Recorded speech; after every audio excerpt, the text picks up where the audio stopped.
పడేటట్టు అధికారం పోయినటువంటి పార్టీ ఆరాటపడేటటువంటి వ్యక్తులు కావచ్చు. కాబట్టి వాళ్ళ జీవిత కాలంలో ఎప్పుడు రైతుల గురించి ఎప్పుడన్నా రైతు అని అనలేదేమో కానీ ఈ 3 నెలలు బట్టి బాగా రైతు అంటున్నారు. అదొక సంతోషం.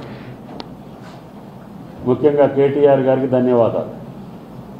మొదటిసారిగా రైతుల గురించి మాట్లాడే అవకాశం నీకు వచ్చింది.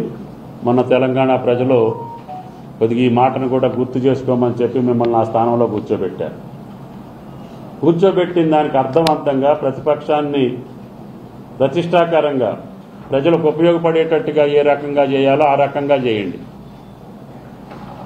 చీప్ చేష్టలతోటి, చిల్లర చేష్టలతోటి రాజకీయ వ్యవస్థని దిగజార్చొద్దు. మీరు దిగజారుస్తున్నారు కాబట్టి ముఖ్యమంత్రి గారికి ఆ మాటలు మాట్లాడటం తప్పట్లేదు. మీరు చిల్లర వేషాలు వేసి చిల్లర మాటలు మాట్లాడి చీపుగా ప్రవర్తిస్తున్నారు కాబట్టి ఒక ప్రతిపక్ష పార్టీగా ఆయన కూడా మిమ్మల్ని అదే భాషలో మాట్లాడాల్సిన పరిస్థితి వచ్చింది. కాబట్టి ప్రతిపక్ష పార్టీ హోందాగా ఉండాలి, ప్రజలకు ఉపయోగపడేటట్టుగా ఉండాలి, ప్రజా ప్రయోజనం కోసం ప్రతిపక్ష పార్టీ బతకాలి. మీ సొంత ప్రయోజనాల కోసం కాదు. మీ సొంత ప్రయోజనాలు ఏం జరిగినాయి, ఏం జరుగుతున్నాయి, రేపు ఏం జరుగుద్ది అది కాలం నిర్ణయిస్తుంది. వాటికి ఆందోళన చెంది అమాయకులైనటువంటి నాగలు దున్నుకునే రైతు, నాటేసుకునే రైతుని మీరు ఆందోళన పరిచి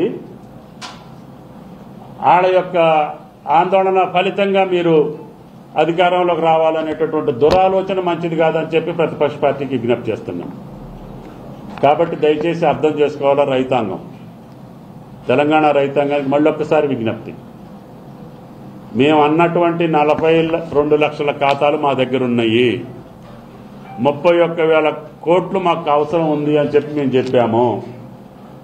ముఖ్యమంత్రి గారు చెప్పినటువంటి మాటకు అనుగుణంగా మేము ఆగస్టు 15 లోపులో చిన్న సన్నకారు రైతులకు సంబంధించి 2 లక్షల వరకు మేము రుణమాఫీ చేస్తామని చెప్పి ఆ అమౌంట్ వరకు బ్యాంకులకు పంపించాము. బ్యాంకులో ఇంకా ఏదైనా కాని ఖాతాలుంటే ఈ వెరిఫికేషన్ చేసిన తర్వాత తప్పకుండా ప్రతి ఒక్కళ్ళకి వచ్చేటట్టుగా మా శాఖ ప్రయత్నం చేస్తుంది. దానికి సహకరించి మీరు ఏర్పాట్లు చేసుకోండి. 2 లక్షల పైన ఉన్నటువంటి రుణాలు ఉన్నటువంటి రైతులకి మేము అతి త్వరలోనే కేబినెట్లో నిర్ణయించడం జరుగుద్ది. ఏ రోజుకి ఎంతవరకు ఇవ్వగలుగుతామో ఆ నిధుల సమీకరణ బట్టి 31,000 కోట్లు అయ్యేదాకా, ఈ 42 లక్షల ఖాతాలు పూర్తయ్యేదాకా ఈ ప్రక్రియ కొనసాగుద్ది. కాబట్టి ప్రతిపక్ష పార్టీలు మొదటి పంట కాలంలోనే ఇంత ఆరాట పడితే ఈ సంవత్సరం ఎన్నికలు రావు, మీకు వచ్చే ఫలితం కూడా శూన్యం. రైతుల్ని ఆందోళన చెందేటట్టుగా మీరు ప్రవర్తించొద్దు. వాళ్ళ వ్యవసాయ కార్యాలు ఎక్కడ కూడా భంగం కలగకుండా చూసుకొని రైతులు మీరు నిశ్చింతగా నిర్భయంగా గుండె మీద చేసుకొని వ్యవసాయం చేసుకోండి.